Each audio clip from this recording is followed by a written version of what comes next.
All right, let's get right into this one. Today, we're going to break down this really powerful, and I mean powerful, Substack essay by a writer who calls himself the Appalachian Gorilla. What he does is he takes this raw, super personal story and uses it as a launch pad for a much, much broader cultural critique. It gets pretty intense, so we're going to walk through his argument step by step and see exactly how he connects one-tenth moment in an apartment building to this huge philosophical claim. So right off the bat, the author just throws us into the deep end with this line. He doesn't ease you in at all. There's no context, no setup, just pure, raw tension. It's a heck of a way to start, right? It immediately makes you ask, who is he talking to, and what's going on here? Let's get the backstory. Okay, so here's the scene he sets. It's about as intimate as it gets. It's their anniversary, his wife is 8 months pregnant, they're in their own home, their basement apartment, what should be their safe space. And then suddenly, that piece is just completely shattered by screaming and pounding from upstairs. The author sets up this incredible contrast between their quiet, private world and this chaos breaking in from the outside. So, the author's first move? He tries to de-escalate. He goes up there, he confronts the guy, tells him to take a walk, and, it actually seems to work. The man leaves. But that relief is short-lived. The screaming starts up again, and now the whole situation feels different. The first attempt at a peaceful solution, it's already failed. And this is where things just go off the rails. It's not just about noise anymore. Now it's personal, and it's physical. The neighbor throws out this wild accusation and then shoves him. And this is the critical moment. The author, who describes himself as being a lot bigger and stronger, has this guy right there, with his back to a set of concrete stairs. One push, one swing could end this permanently. So that moment of choice, that's the real pivot for this entire essay. Let's dig into why he chose not to act. And that's the million-dollar question, isn't it? This is what the author wants us to really think about. He says that by all accounts, a court in his county would have called it self-defense. He had the ability, the justification, everything. So what stopped him? His answer is what drives the rest of this entire piece. Now, what's so fascinating here is his reasoning. It's not some high-minded, abstract morality. Not at first. It's deeply practical. And that last one is almost shockingly honest. He's thinking about the other man's family, his kids, his wife. And then in the same breath, he brings it right back to his own immediate personal plans for his anniversary. It's this really complex mix of empathy and straight-up self-interest. And here it is. This is the absolute core of his argument. He says he acted the way he did because he's a Christian, but then he takes this really provocative turn. He argues that that specific feeling, the one that made him care about the other man's family, his lineage, isn't really a Christian trait at all. He says it's a universalist idea that's been sort of wrongly attached to his faith. So let's unpack what he means by that.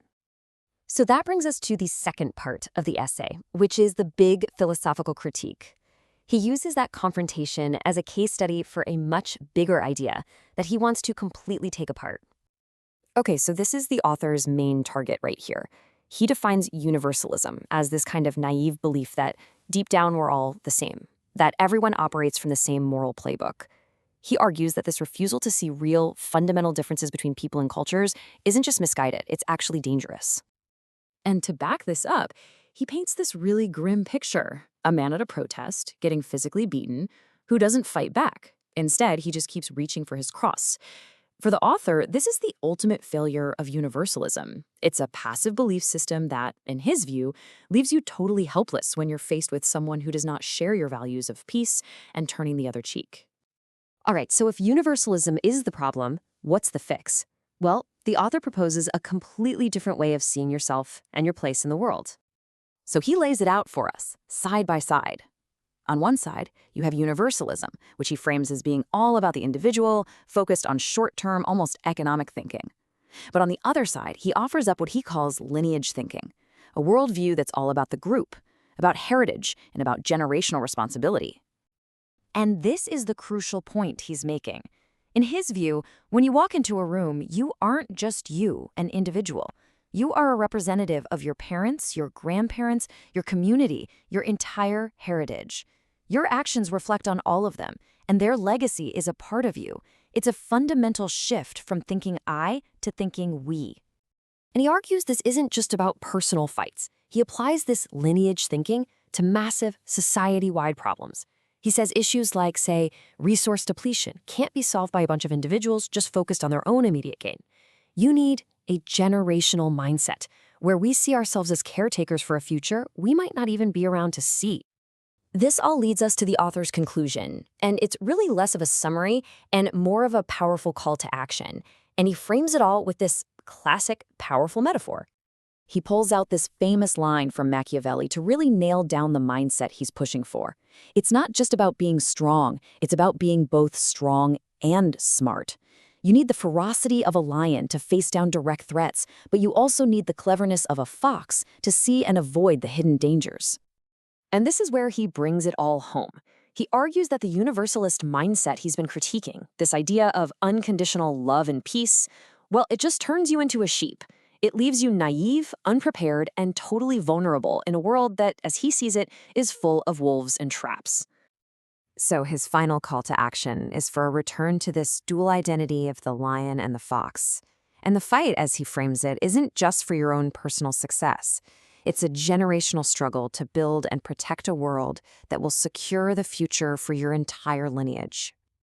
And that's where he leaves us, with this final question that really sits at the heart of his core metaphor. The author gives us his interpretation, but unpacking what it truly means to be a lion, strong and direct, or a fox, wily and strategic, in our incredibly complex world today, well, that's the challenge he leaves for us to think about.